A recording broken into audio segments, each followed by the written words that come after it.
0. Fever Part.3 Diary. A. Intro. The Fourth Industrial Revolution stimulated the advances of science and technology. It also brought an expansion of human lifespan to 200 years. As the human lifespan increased, so did compulsory education. 40 years of education was required to learn basic knowledge and simple principles for living in this world. The central government desired to construct their own utopian society by using an AI system, thereby making it possible to remove and take control of every unpredictable variable. It succeeded in predicting all the possible outcomes, allowing the government to completely take over, but of course there was one problem they could not solve: human emotions. By applying deep learning technology, the AI that identified the new variable as a bug cultivated a new market platform for estimating individual energy, which was known as something unpredictable, and trading it. As the government prohibited all kinds of art and exercised control over the new energy trading platform, sensitivity, emotion, and free will gradually faded away, and humanity fell to components for maintaining the world. 1. Jong-ho. A referee announced the restart of the game. My teammate intercepted the ball and passed it to me. With my great dribbling skill, I went across the court. I attempted a layup from my rival's blocking. The ball hung on the rim, then fell in. Yes, I've turned the game around. With excitement, I landed on my feet from my successful shoot when all of a sudden the floor lay in front of my eyes. Have I sprained my ankle? My head dimmed out. Just before I crashed to the floor, someone grabbed my arm. Jong-ho! A familiar voice, one I have definitely heard before.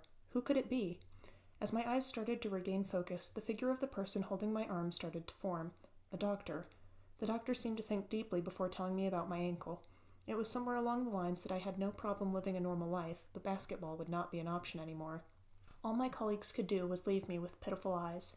I freed myself from the doctor's strong hold of my arm and yelled at my colleagues as they were distancing. Please take me with you. Please, don't leave me here, I screamed at the top of my lungs desperately. Then again, I heard it. Jong-ho! Chua Jong-ho! I could see faintly Yosong's face behind the doctor's shoulders. He reached out his arm to hold me, which stopped me frantically moving. He raised my body up and put the gas mask from his face to mine. After inhaling in and out a few times, I began to see my surroundings more clearly. We were sitting at the end of a cliff. Speechless, I looked up at Yosong with complete confusion. He held my hand and told me the Grimes girl found her voice back. Then with a warm smile, he said, "Let's get out of here." 2. Yoonho. The bat that Left Eye hit dodged me by an inch and smashed into an abandoned window. The broken pieces scattered into the air. I looked at him without a blink. He would only swing the bat even more recklessly. Everything that hit the bat shattered to nothing. I slowly walked towards him. I hear the members' voices trying to stop me, but a strange form of pity inside me, an unexplainable emotion on top of that, led me furiously to stand in front of him. Left Eye was still holding tight to his bat, but his pupils were shaking. It looked as if the hallucination was fading. "It's not your fault." With the drop of his bat, Left Eye fell to the floor like a lifeless toy. "You had no thoughts of harming anyone in the first place." He looked up with sorrowful eyes and began to let go of his tears, together with the emotions he had locked up. He would have lived many days with the burden of guilt after his daughter died. Just what if I didn't send her there that day? What if I was there with her? What if... Looking at him felt like seeing me stripped of everything in front of a mirror. 3. Mingy. Those boys will be able to save the Black Pirates. Sailing toward the Android Guardian bunker, I came out to the deck as the members fell asleep. I hear the Grimes boys' voice full of conviction from a distance. Not wanting to join in their conversation, I quietly hid. They were watching a video of Left Eye's daughter dancing and were missing the times when they could sing and dance as much as they wanted. They comforted themselves by saying they would soon save the Black Pirates and all will return to normal. "Look at the sea," shouted the Grimes girl with her returned voice. The sea, absorbing a bright orange color from the sunset, swayed beneath. It was beautiful. "I was missing this in my life," said Left Eye, adding that he was blind by the past wandering relentlessly. They watched the sea for a while in complete silence. As if all the concerns and worries of this world had disappeared, the Grimes siblings started humming a song. Gradually getting louder, Left Eye playfully danced. Although a bit of a laugh, it was wonderful. I didn't realize I let out a small laugh. The calm wind tickled my hair. The sea shone as if embracing a pearl. As time passed, Left Eye and the Grimes siblings were singing and dancing together. Someone said, "Dancing defines at least the smallest will to live, so people dance in the brim of hopelessness." That's right, I could have lived without realizing this. I couldn't see the present because it was disturbed by past misfortunes. The hopeless sun has hidden behind the horizon, and the stars of hope have made their appearance in the sky. The sway of the orange-lit sea faded as the waves embraced the shining stars. 4. Wooyoung. The late afternoon of the following day, we finally arrived on the island. From the elongated shadows of the afternoon sun, I could see pensions and sunbeds. When I stepped onto the sand, I could feel heat rising. The island was considered a tourist paradise in the past. However, nobody had visited this island for their holidays anymore since taking a rest and trip became meaningless and worthless in this world. To escape quickly, Left Eye and the Grimes siblings stayed in the ship. We walked down the island to look for that place, called the Android Guardian Bunker, and we easily found the place, which was blowing off golden yellow steam on this isolated island. When we got there, it was a gallery in the middle of an island. Gallery. They banned all kinds of art. Funny of them to settle and build their bunker there. We passed along the empty lobby and went towards the exhibition. The golden yellow steam continually spurted from where an arrow indicated an exhibition route. Some drunk android guardians were laid on the floor, and at the end of its view, I could see the men in black fedoras were in a glass prison. 5. Hongjung. There was a man at the end of the smoky road. To be more specific, they were there, the men in black fedoras that we met in our dreams. One person was leaning on the wall, hardly on their feet, and my instinct said that I must save them. I threw myself to the glass wall. It didn't move. I bumped into it again. The man finally heard the noise and saw me. "Finally, you are here," he said, and he barely took off his mask. As I saw his face, I was in shock. He was me. The man had exactly the same face as mine. "Listen, we called you here." In the midst of these strange incidents, I could only shake my head. "We are captured here, and somebody has to do our work. You may have noticed it. This world needs a change." "Why does it have to be us? Why do we share the same face?" I kept questioning him and tried to break the glass wall between us, but not even a small crack. "I don't have enough time to tell you the whole story. We're going to be seen by the Guardians when the smoke fades. Do what I do." The man put his hand on the glass wall and told us to copy him, so we put our hands like he did. We all face walls.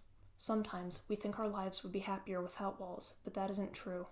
If we earn things easily, we could lose them easily.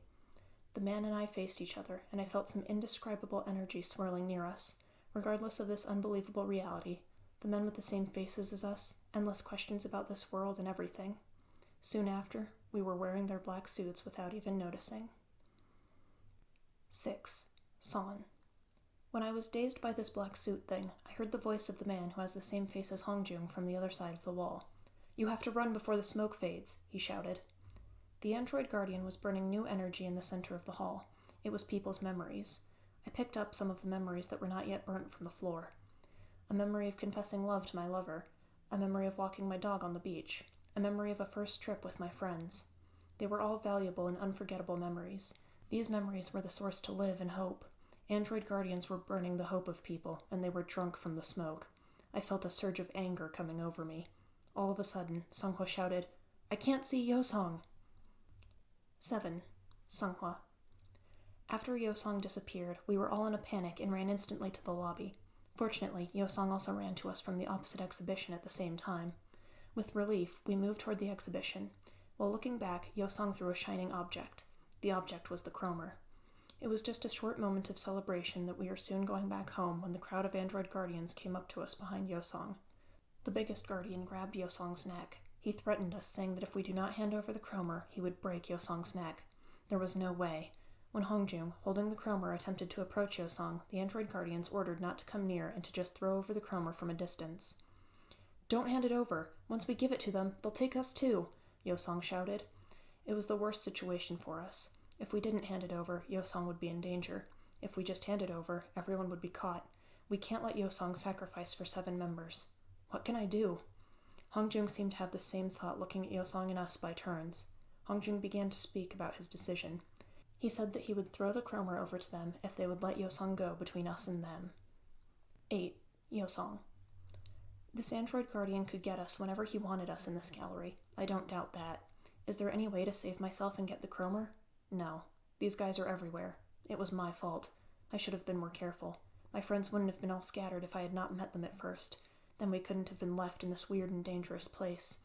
While regretting my careless behavior, I arrived in the middle of the guardians and my members. The android guardians shouted to Hongjung to pass the chromer. I saw the chromer in the hands of Hongjung. What do we know about that sand glass? I asked myself, and an answer popped in my head. It may be a gamble, but there was no other way. Hongjung threw the chromer to the guardian. The chromer darted through the air, and I quickly snatched and turned it.